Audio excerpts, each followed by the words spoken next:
Hello guys, welcome back to the channel. In today's video, I'm going to show you how we can change default storage location on a voice recorder application on Android phone. Okay, first of all, let's just open our voice recorder application on our Android phone.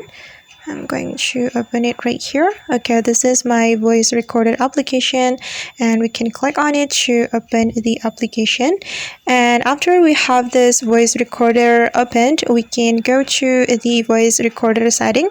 You can tap on the three dots and click on settings.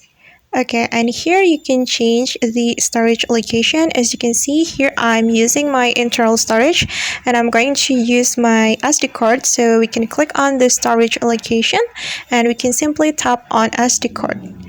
Okay, and now the storage location has been changed, and after we have changed the storage location to SD card, all the voice the recorded voice will be saved to my SD card.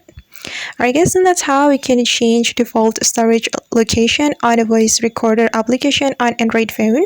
I hope this tutorial will be useful for you. Thank you so much for watching, and if you found this tutorial useful, don't forget to hit the like button, leave your comments, and also subscribe to this channel. See you in the next video.